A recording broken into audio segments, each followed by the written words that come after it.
petit exercice pas forcément facile, hein, un petit portrait chinois. Ok, On y va, c'est d'accord. parti. Alors, C'est parti. si tu étais un don, Si j'étais un don, ce serait un don. Le pouvoir de se téléporter, d'accord, ce serait pas mal. très bien. D'aller dans les îles, Dans les îles, par exemple, au soleil. siroter un mojito au bord de la mer. Très bien. Je crois que ça me plairait bien Aux aussi. Antilles. Et alors, une malédiction? Une malédiction. Une malédiction. Si j'étais une malédiction. Une malédiction donc sympathique. Enfin non, si j'étais, ou par rapport à quoi, ou par rapport à ma personnalité. Ouais, bah comme tu as envie, comme tu le ressens, le mot malédiction. Si j'étais une malédiction, par rapport par exemple, je sais pas, les gens que j'aime pas, qu'est-ce que si j'étais une malédiction sur eux, ce serait les rendre invisibles, totalement. Ouais, Ouais. d'accord. Le fait que personne ne sache qu'on est là. Ok. C'est vraiment ceux que tu n'aimes pas, tu les rends invisibles. Ouais. En fin de compte, tu les vois Voilà, plus, tu dans les la oublies. forêt, voilà, comme l'arbre qui tombe et que l'arbre n'a pas existé parce que personne n'a vu tomber ni entendu. C'est D'accord. exactement ça. Ok. Et si tu étais un animal mythique? Un animal mythique, un sphinx. Sphinx. Ouais, la classe. La classe, ouais. Ouais. C'est sa posture. Poser des questions, ouais. Voilà. Et, oui, sa posture aux et voyageurs, aussi aux voyageurs. tout Ouais, ce qu'il y a ouais, autour. ouais. D'accord.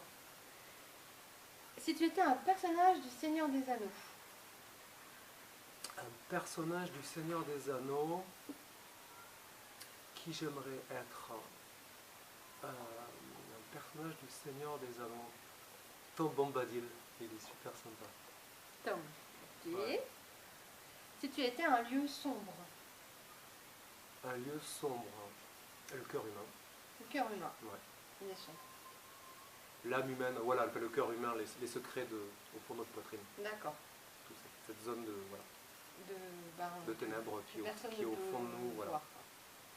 Un roman fantastique? Un roman fantastique, Le Royaume des Devins, Le Royaume des de Devins. Clive Barker. Ok. Et bon, ça c'est pour me faire plaisir. Ouais. Si tu étais un film de zombies? Un film de zombies, c'est terrible les zombies. Ça fait quoi? Toute notre peur des mouvements de foule, des manifestations, du terrorisme, tout ça, de ces gens qui sont comme nous et qui ne sont plus les mêmes et on n'a pas envie de les tuer, mais ils avancent et on ne peut plus les changer. Et c'est ton frère et tes parents. Si j'étais un film de zombies, vraiment, mais l'original, La Nuit des Morts Vivants, La Nuit des Morts Vivants, ouais. Pittsburgh, Romero, voilà, D'accord. noir et blanc, métaphore politique, ce qu'on est en train de vivre aujourd'hui. Ouais, ouais. La Nuit des Morts Vivants, c'est l'Amérique d'aujourd'hui. Donc, ouais. Ouais, et souvent c'est ce qu'on dit, que le zombie il retranscrit une peur, et le zombie dans le fantastique c'est celui où on doit faire masse pour pouvoir le combattre, par rapport à un vampire qui souvent est plutôt positif, et voilà. Et c'est vrai que le zombie, non, mais ça c'est dans la réaction, société, mais c'est vrai que le ça, zombie, ouais. le zombie ça fonctionne parce que c'est une peur profonde qu'on a de notre enfant qui tombe dans le djihadisme ou je ne sais quoi. Et c'est comme un zombie, on a envie de lui dire arrête, essaie de réfléchir, et en fait il est en train de manger le chien. Enfin, dans les films de zombies.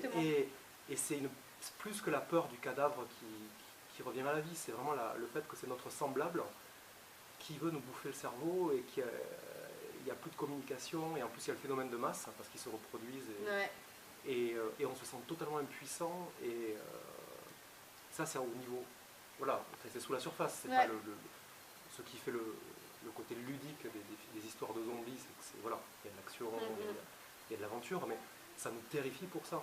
Ça fait écho à des choses qu'on a au quotidien, des peurs qui nous touchent, et ça permet de les exorciser. Ouais, c'est ça. Ouais. La catharsis qui fait que la littérature et le cinéma sont indispensables à notre équilibre. Exactement, tout à fait. Et si tu étais en voyage dans le temps, tu irais dans quelle époque? Le futur, le passé? J'aimerais bien visiter l'Antiquité. L'Antiquité. Ce serait classe. D'accord. Les temples avec les pythis, l'Antiquité gréco-romaine. Quand les dieux marchaient encore parmi les êtres humains. Ouais, c'est ça. Ouais. D'accord. Et si tu étais un savant fou? Oui. C'est-à-dire, Je sais pas, si t'avais... précise la question. Ou alors Si, si non, tu- si j'en étais inconnu, inconnu, ou, ouais. ou alors si t'es un savant qui a inventé quelque chose de Non, complètement mais un fou. savant fou, non, le mythe de Frankenstein Ouais. est super. Mhm. Encore Ouais. une fois, ça fait, voilà, écrit en un week-end par Marie Shelley, mais ça fait écho, À plein de choses. c'est la ouais. science d'aujourd'hui. Ouais, c'est ça, exactement. Ah ouais. On crée des monstres, et On- il faut vivre avec, et voilà. Pour certains, on prend la place de Dieu. Et d'où, voilà.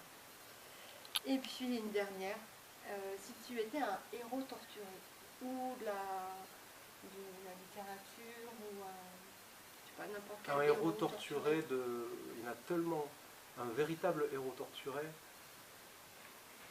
Mais le premier, Ulysse, hein, du coup on revient à la mythologie, Ouais. premier texte, première trace écrite de notre civilisation occidentale, l'Iliade et l'Odyssée, donc ce serait l'Odyssée, Ulysse, qui affronte l'homme confronté aux dieux, à la nature, aux éléments. D'accord. Et Qui n'était pas un homme super cool, mais parce qu'il a quand même passé 10 ans avant de revenir avec Calypso Ouais. à la plage, justement, en laissant sa femme à la maison. Mais quand il décide de repartir, il remet 10 ans de galère.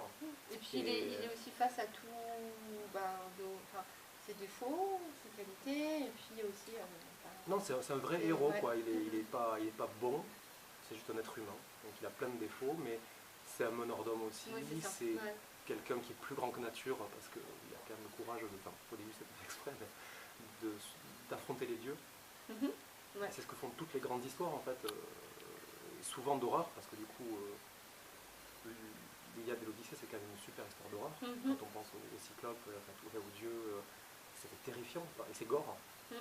Mais ouais, les grandes histoires, pour moi, c'est de mettre en scène des grands dangers et des gens qui les affrontent. Voilà. Ulysse, Et il pas confronté au pire danger. des héros de tous les jours, au final, et puis devant l'adversité... C'est ça, ça devient des grands hommes. Il va aux enfers, il revient. Et par procuration, on vit une vie extraordinaire.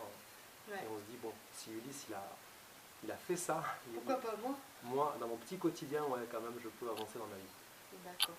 Bon, ça va, ça n'a pas été trop difficile? Ça va, Ça va. ça va. Bon. C'était un mauvais moment à passer. Ben, Non, c'est merci. super. Merci. Un grand merci.